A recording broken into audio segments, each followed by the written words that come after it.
नमस्कार दोस्तों, स्वागत है आपका यूट्यूब चैनल एबी टेक में। आज है 8 अप्रैल 2021 और जान लेते हैं आज की महत्वपूर्ण खबरें जो आज के प्रमुख समाचार पत्रों पर छाई हुई हैं। सबसे पहली अपडेट की बात कर लेते हैं। टीजीटी पीजीटी 2021 ऑनलाइन फॉर्म को लेकर के अपडेट है। आप लोग जानते हैं करीब 7-8 दिन से टीजीटी पीजीटी की वेबसाइट जो है वो नहीं चल रही है, अभ्यर्थी फॉर्म नहीं भर पा रहे हैं, सर्वर की समस्या लगातार बनी हुई है। और इसकी बात की जब कंप्लेंट चयन बोर्ड से की गई तो चयन बोर्ड ने कहा था 6 अप्रैल तक ये चीज़ें सही हो जाएंगी, लेकिन आज 8 अप्रैल हो गया, अभी भी चीज़ें सही नहीं है। अभ्यर्थी रात भर जागने के बावजूद फॉर्म नहीं भर पा रहे। 11 अप्रैल ऑनलाइन रजिस्ट्रेशन की अंतिम डेट है।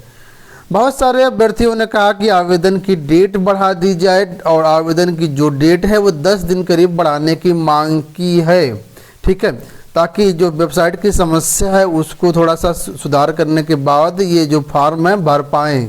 लेकिन दोस्तों ना तो वेबसाइट सही कर पाई गई और ना ही जो है वो डेट बढ़ाने की बात करी गई है।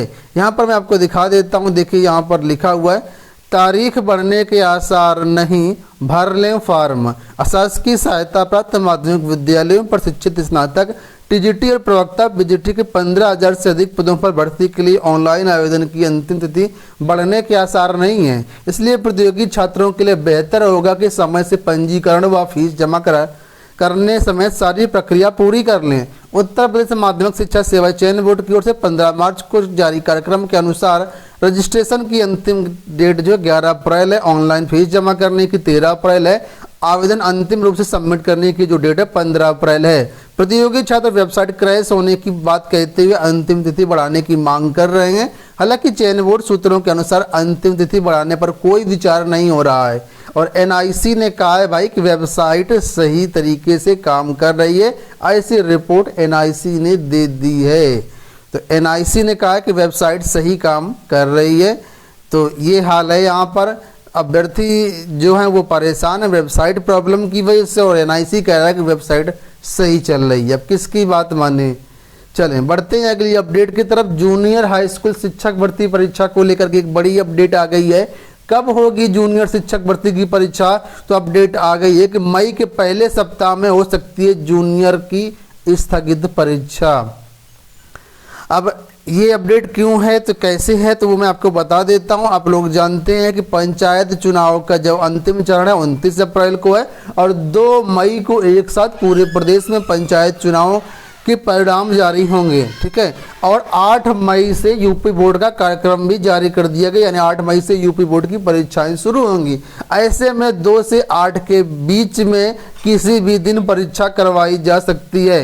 वैसे तो परीक्षाएं संडे में करवाई जाती है, लेकिन यहाँ पर दिया गया कि टाइम कम है और आगे पंचायत यूपी बोर्ड की परीक्षाएं, ऐसे में किसी भी वर्किंग डे में ये परीक्षा करवाई जा सकती है, ठीक है। तो आप लोग अपनी तैयारी करते रहें, ज़्यादा परीक्षा आगे नहीं बढ़ेगी आपकी। हो सकता है कि ये परीक्षा आपके 8 मई से पहले ही करवाई ली जाए, यानी 2 से लेकर के 7 मई के बीच किसी भी वर्किंग डे में परीक्षा करवाई जा सकती है। तो ये बड़ी अपडेट है। जो लोग तैयारी कर अपनी तैयारी धुआंधार करते रहें, ज़्यादा परीक्षा की डेट आगे नहीं बढ़ेगी। बढ़ते हैं अगली अपडेट की तरफ। यूपीएसआई भर्ती को लेकर के अपडेट है। एज जो है बढ़ाने को लेकर के लिखा है सब इंस्पेक्टर भर्ती में आयु बढ़ाने की मांग। विधान परिषद सदस्य देवेंद्र प्रताप सिंह ने सब इंस्पेक्टर भर्ती में आयु सीमा बढ़ाने की मांग की है। उन्होंने आयु सीमा का निर्धारण 1 जुलाई 2021 के स्थान पर 1 जुलाई 2017 से किए जाने का सुझाव दिया है, क्योंकि भर्ती का विज्ञापन 5 वर्षों के बाद जारी किया गया है। उत्तर प्रदेश पुलिस भर्ती और प्रोन्नति बोर्ड के अध्यक्ष को लिखे पत्र में उन्होंने कहा है कि भर्ती विज्ञापन में आयु सीमा 21 से 28 वर्ष की गई है। इसमें आयु की गणना 1 जुलाई 2021 से की जा रही है। तो इन्होंने ये कहा है कि 1 जुलाई 2021 से आयु की गणना न करके 1 जुलाई 2017 से कर लो, तो करीब करीब देखा जाए तो 17 और 4 21 4 साल एज अभ्यर्थियों की बढ़ जाएगी और इनको मौका मिल जाएगा। तो इस तरीके का प्रस्ताव जो है भेजा गया है पुलिस भर्ती बोर्ड के पास। अब देखना ये होता है क्या इस पर विचार होता है या नहीं होता है। बढ़ते हैं अगली अपडेट की तरफ। यहाँ पर अपडेट है विज्ञापन संख्या 50 को लेकर के, यानी असिस्टेंट प्रोफेसर भर्ती को लेकर के। आप लोग जानते हैं असिस्टेंट प्रोफेसर भर्ती के लिए ऑनलाइन आवेदन लिए जा रहे हैं। इसमें विज्ञापन में एक संशोधन किया गया है, तो संशोधन को लेकर के नोटिस जारी हुई है। अब क्या संशोधन किया गया, तो यहाँ पर देखिए लिखा है कि आयोग के सचिव की ओर से जारी सूचना में कहा गया है कि क्रमांक 16 एवं 17 पर अंकित पशुपालन एवं डेयरी तथा पशुपालन एवं दुग्ध विज्ञान दोनों एक ही विषय हैं। यानी क्रमांक 16 एवं 17 पर जो पोस्ट हैं, ठीक है, वो दोनों एक ही पोस्ट हैं, लेकिन वहां पर विज्ञापन में अलग अलग पोस्ट दी गई है। ऐसे में कहा गया है कि दोनों को मिलाकर पद जोड़ दिए जाए और उनको एक ही समझा जाए, ठीक है। तो यहाँ पर देखिए लिखा है ऐसे में पशुपालन एवं दुग्ध विज्ञान में 8 और 2 कुल मिलाकर के 8 और 2 पद मिलाकर के 10 पद हो जाते हैं। तथा क्रमांक 47 पर बोला गया है कि अंकित संगीत वादन का एक पद संगीत सितार का है, ठीक है। संगीत वादन वाला जो पद है वो संगीत सितार का है। तो कुछ चीजें नोटिफिकेशन में त्रुटि हो गई थी, उसको यहाँ पर स्पष्ट किया गया है संशोधन के द्वारा। तो जो लोग असिस्टेंट प्रोफेसर भर्ती में फॉर्म भर रहे हैं वो लोग इस बात को समझ लें, ठीक है। बढ़ते हैं अगली अपडेट की तरफ। यहाँ पर असिस्टेंट प्रोफेसर के परिणाम में बदलाव किया गया। लिखा उत्तर प्रदेश लोक सेवा आयोग ने प्रोफेसर इमरजेंसी मेडिसिन चिकित्सा विभाग के पूर्व में घोषित परिणाम में बदलाव करते हुए चंदन सिंह राठौर की जगह उपेंद्र सिंह वर्मा का चयन किया है। आयोग के उप सचिव विनोद कुमार सिंह की ओर से जारी सूचना में कहा गया है कि चंदन सिंह राठौर की ओर से वांछित अभिलेख प्रस्तुत नहीं करने के कारण उनका चयन निरस्त कर दिया गया है। बढ़ते हैं अगली अपडेट की तरफ। एसएससी को लेकर के बड़ी अपडेट आ रही है कि एसएससी सीएचएसएल यानी 10+2 टियर 1 की जो परीक्षा है 12 से शुरू हो रही है। देश भर में करीब 32.5 लाख लोगों ने आवेदन किया है। मध्य क्षेत्र में एसएससी इलाहाबाद से करीब 9 लाख से अभ्यर्थियों ने आवेदन किया है। इसके एडमिट कार्ड हमारी वेबसाइट governmentjobcenter.com पर अवेलेबल है, वहाँ से आप लोग डाउनलोड कर सकते हैं। 84 केंद्रों पर उत्तर प्रदेश में बिहार के अंतर्गत ये परीक्षा करवाई जा रही है। बढ़ते हैं अगली अपडेट की तरफ। पंचायत चुनाव को लेकर के अपडेट आई है। पंचायत चुनाव को टालने के लिए एक याचिका दायर की गई थी और कहा गया था कि कोरोना के मद्देनजर ये जो है परीक्षाएं जो चुनाव है वो टाल दिए जाए। लेकिन यहाँ पर लिखा है उत्तर प्रदेश में कोरोना का संक्रमण बढ़ने के बावजूद पंचायत चुनाव नहीं टाले जाएंगे। इलाहाबाद हाईकोर्ट ने चुनाव टालने की मांग को लेकर के दाखिल जनहित याचिका खारिज कर दी है।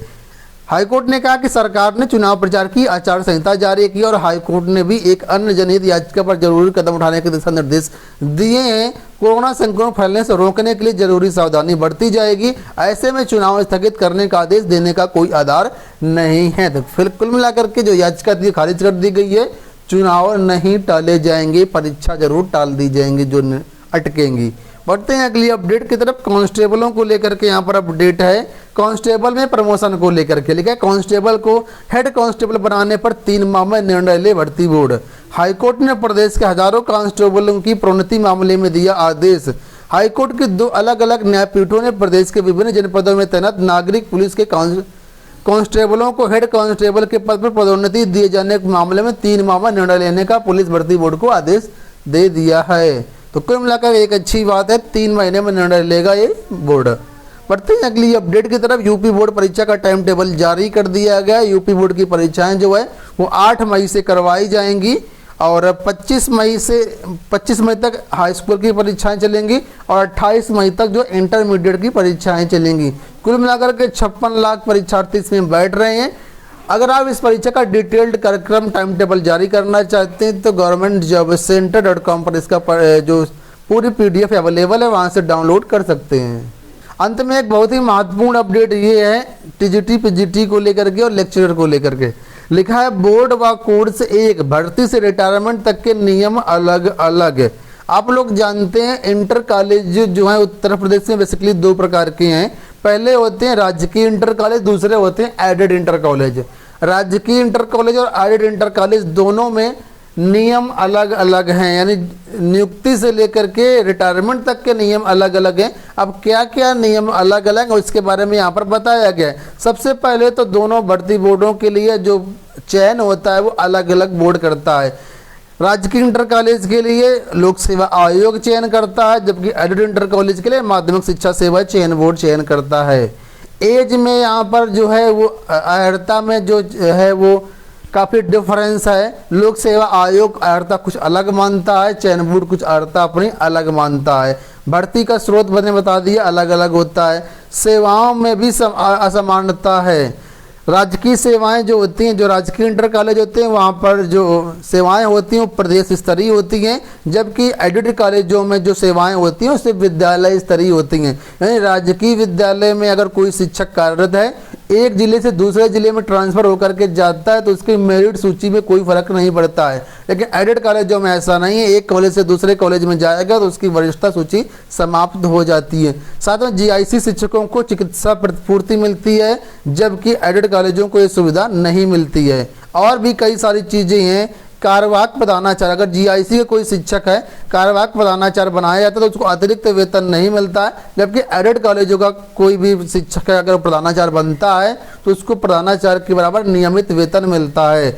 अगर राजनीति की बात कर ले तो जीआईसी का कोई भी शिक्षक चुनाव नहीं लड़ सकता है, जबकि एडेड कॉलेज का कोई भी शिक्षक वो आराम से चुनाव लड़ सकता है। आयु सीमा, भर्ती में आयु सीमा की बात करते हैं तो जीआईसी के लिए मैक्सिमम आयु 40 वर्ष है, जबकि एडेड कॉलेजों के लिए मैक्सिमम आयु के कोई प्रतिबंध नहीं, अधिकतम 60 वर्ष तक का अभ्यर्थी आवेदन कर सकता है। तो इस तरीके से काफ़ी सारी असमानताएं हैं दोनों इंटर कॉलेजों में। वही सारी चीज़ यहाँ पर दी गई। इस पर एक डिटेल्ड वीडियो आएगा, आप लोग इसको जरूर देखिएगा। इस वीडियो में फिलहाल इतना ही, धन्यवाद।